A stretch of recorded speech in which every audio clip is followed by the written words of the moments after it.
मैं तुम्हें दो ऑप्शन देता हूँ। एक जॉब तुम्हारे पास है जिसमें कि जो भी तुम करना चाहो तुम कर सकते हो, लेकिन वहाँ पे सैलरी बहुत ज़्यादा नहीं है। सैलरी बस इतनी रहेगी कि तुम अपने डे टू डे एक्सपेंसेस को कवर कर सकते हो या थोड़ा बहुत अपने लग्जरी आइटम्स पे भी खर्च कर सकते हो।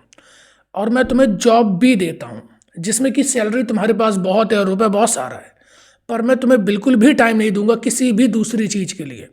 तुम्हें केवल और केवल 12-13 घंटे वही काम करना है जो मैं तुम्हें दूंगा, चाहे वो तुम्हें अच्छा लगे या ना लगे। तो इनमें से तुम कौन सा काम करना पसंद करोगे? अब यहाँ पे लोग बोल देंगे कि जिसमें ज़्यादा रुपए होता है हम वो करना पसंद करेंगे, पर रियलिटी ये है कि उससे तुम कुछ महीनों में ही ऊब जाओगे, तुम उसे छोड़ के भाग जाओगे। क्योंकि जो तुम नहीं करना चाहते ना, मजबूरी में तुम कर तो लेते हो, लेकिन वो सबसे बड़ा तुम्हारा रिग्रेट होता है। क्योंकि जो अल्टीमेट गोल होता है रुपए का, वो ये नहीं होता कि अमीर बनना। अल्टीमेट गोल जो रुपए का होता है वो फ्रीडम होता है।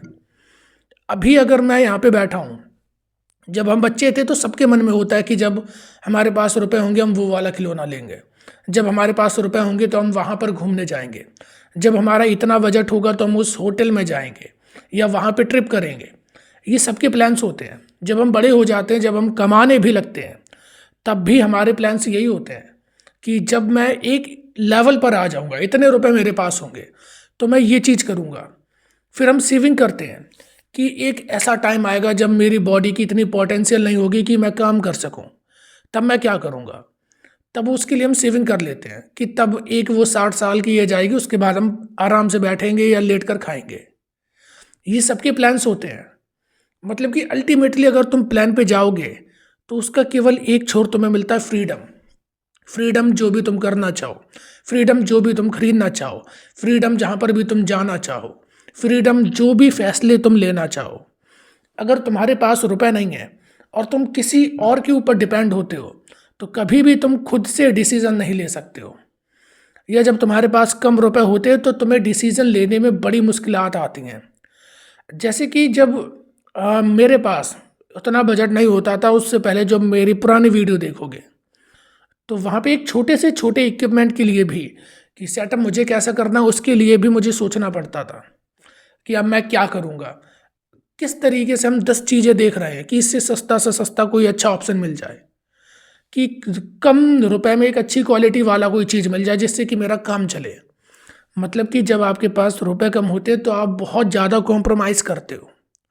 आप हर चीज़ से कॉम्प्रोमाइज़ करने के लिए तैयार हो जाते हो, अपनी हर ख्वाहिश से दबा देते हो, यानी कि अपनी जो फ्रीडम है उसे आप खुद कट कर देते हो। तो रुपए किस लिए कमाने? ताकि तुम्हें आज़ादी मिल जाए, लेकिन वो रुपए कमाने के चक्कर में तुम कहीं गुलाम मत बन जाना। मैं केवल तुम्हें इतना समझा रहा हूँ। फाइनेंशियल फ्रीडम लोग बोलते हैं, फाइनेंसिस इज फॉर फ्रीडम होता है। रुपए कमाई ही आज़ादी के लिए जाते हैं, लेकिन हम रुपए कमाने की जो साइकिल है उसमें इस तरीके से फंस जाते हैं कि जो हमारा मोटो होता है, टारगेट होता है, उसे हम भूल जाते हैं। हम भूल जाते हैं कि रुपए हमें किस लिए कमाना था। फिर हम एक वो जिंदगी की दौड़ में लग जाते हैं कि घर चलाना है, medical expenses, emergency fund, savings, loan, इन सब चीज़ों में फंस जाते हैं। मतलब कि मैं तुम्हें फाइनेंशियल लिटरेट केवल इस वीडियो में इतना ही कर दूंगा कि जब भी तुम कोई भी अपना डिसीजन लोगे या कुछ भी सामान लेने के लिए जाओगे तो तुम्हें इतना समझ में आएगा, ये करने के बाद क्या मेरी आज़ादी बचेगी जो कि मेरे रुपए कमाने का मकसद है। अभी तक तो रुपए कमाने का मकसद क्लियर हो चुका होगा, लेकिन क्या अगर मैं ईएमआई पे कोई चीज़ बाय कर लेता हूँ तो क्या ऐसा हो कि वो मुझे बाइंड कर ले? क्योंकि ईएमआई मुझे भरनी पड़ेगी, उसके लिए वही काम करना पड़ेगा जिससे रुपए आता है। तो क्या मैं अपनी फ्रीडम को वहाँ पे गंवा रहा हूँ? और जबकि रुपए केवल मैं फ्रीडम के लिए कमा रहा था। तो यहाँ पे अगर मेरी फ्रीडम कहीं पर भी कॉम्प्रोमाइज़ हो रही है, मैं नहीं करूँगा वो चीज़। चाहे उसके बदले मुझे कुछ भी दे दिया जाए, जहाँ पर मेरी आज़ादी कॉम्प्रोमाइज़ हो जाएगी, मैं नहीं करूँगा। इंसान का जो स्वभाव होता है ना, इंसान में किसी भी जानवर का जो स्वभाव होता है वो मुक्ति होता है, आज़ादी होता है। उसे आप बांध कर नहीं रख सकते हो। इसीलिए आप पूरी ज़िंदगी में चाहे तुम कितना भी अच्छा रुपए कमा लो, लेकिन तुम छटपटाते रहते हो, क्योंकि तुम्हें वो जो आज़ादी चाहिए थी, जिस फ्रीडम को तुम एंजॉय करना चाहते हो, वो नहीं मिल पा रही बस। इसीलिए डिसीज़न लो कि क्या मैं जो भी कर रहा हूँ या मैं जो भी फ्यूचर में करने जाऊँगा, जो भी जॉब करूँगा, बिज़नेस करूँगा, क्या वहाँ पर वो फ्रीडम मैं एन्जॉय कर पाऊँगा जो मैं चाहता हूँ? तब आप किसी भी करियर के लिए स्विच कर सकते हो। किसी भी करियर को तुम चूज़ कर सकते हो। और ऐसे ही जब किसी भी करियर में अगर अभी हो और देख रहे हो कि जहाँ पे हद से ज़्यादा तुम्हें कॉम्प्रोमाइज़ करना पड़ रहा है अपने फ्रीडम के साथ में, तो उसे छोड़ दो, क्योंकि वो तुम्हारी ज़िंदगी को लिटरली सक कर रहा है, बर्बाद कर रहा है। वो केवल तुम्हारी ज़िंदगी की जब तुम एक 60 साल के आसपास पहुंच जाओगे, मतलब कि तुमने 30-35 साल एक कंपनी के लिए या अलग अलग कंपनी के लिए काम करा, तुम्हें उसके बदले थोड़े थोड़े रुपए मिलते रहे।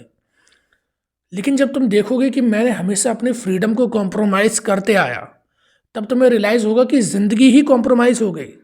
ज़िंदगी में जो करने आया था या जो करना चाहता था, वो मैं नहीं कर पाया। यानी कि ये वेस्ट निकल गई, यूं ही बर्बाद हो गई। इसीलिए और उसके लिए अभी ज़रूरी पता क्या है कि अभी जब मैं तुम्हें बताऊंगा कि किस तरीके से रुपए कमाए जाते हैं, तो उससे पहले मैं तुम्हें केवल रुपए की वैल्यू समझा रहा हूँ। मनी इक्वल टू फ्रीडम, इतनी बात याद रख लेना। अब रुपए कमाते कैसे हैं? अब जैसे कि ये मेरे सामने अभी ये हैंड ग्रिपर पड़ा है, ठीक है, ये प्रोडक्ट है। अब इसे जब भी किसी ने एक्सपीरियंस करा होगा कि अगर कोई ऐसी चीज़ हो, उसे अगर हम ऐसे पुल करेंगे, उसमें हम रेजिस्टेंस थोड़ा डालेंगे, तो हमारी ये हाथ की वेन्स निकलती हैं, आर्म हमारा मजबूत होता है। अगर ऐसी चीज़ हम बना दे दो, तो उसने ये प्रोडक्ट बनाया जिससे कि बिक्री हुई, क्योंकि लोगों को इसकी ज़रूरत थी, एक सेट ऑफ लोगों को। उन्होंने ये खरीदा और उसकी बिक्री हुई, उसकी कमाई हुई।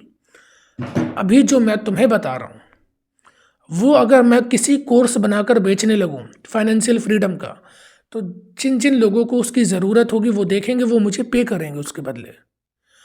स्किल तुम्हारी प्रॉब्लम से आती है। जिस भी प्रॉब्लम को जब तुम फेस करते हो ना, और उसका जब तुम सॉल्यूशन निकालते हो, तब तब तुम्हारे पास वो स्किल आती है, और उस स्किल से तुम्हारे पास मनी आता है। हमेशा याद रखना, अगर तुम रुपए नहीं कमा पा रहे हो, कि किसी भी रीज़न से नहीं कमा पा रहे हो, तुम कुछ भी 10 बहाने दे सकते हो, लेकिन केवल एक रीज़न है, और वो ये है कि तुम्हारे अंदर काबिलियत की कमी है, तुम्हारे अंदर टैलेंट की कमी है, स्किल की कमी है। अगर तुम्हारे अंदर टैलेंट है, तुम स्किलफुल हो, तो तुम भूखे नहीं मर सकते हो। तुम कुछ भी कर सकते हो, तुम भूखे नहीं मरोगे। इसीलिए रुपए जो कोई कमाते हो ना, उनकी इज्जत केवल इसलिए नहीं होती कि उनके पास रुपए बहुत ज़्यादा है। उनकी इज्जत इसलिए भी होती है क्योंकि वो लाखों करोड़ों लोगों से बहुत आगे हैं, कि उनके पास कुछ ऐसी कुव्वत थी, चाहे वो रिस्क हो सकती है, स्किल हो सकती है, कुछ तो कुव्वत थी उनके पास, जिसकी वजह से वो लाखों करोड़ों लोगों से आगे हो गए, कि जो इन लोगों का सपना है, मैं वहाँ पर पहुँच चुका हूँ। इसीलिए मैं कह रहा हूँ कि जो भी तुम्हारा, जैसे तुम बहुत मोटे हो, मेरा वेट बहुत ज़्यादा था, अभी भी ज़्यादा है, मैं अभी भी एक साइकिल पे हूँ। तो ऐसे ही तुम जब कम करोगे, तुम बहुत सी अप डाउन्स देखोगे, वो चीज़ें सीखोगे, तुम वही दूसरों को सिखाओगे, और उसके बदले तुम्हें रुपए मिलेंगे। ऐसे बहुत सारी चीज़ें होती हैं, जिस प्रॉब्लम को तुम अपने रियल लाइफ में या अपने आसपास फेस करते हो, सबसे अच्छा धंधा तुम उसी का बना सकते हो, या उसी से तुम कमा सकते हो।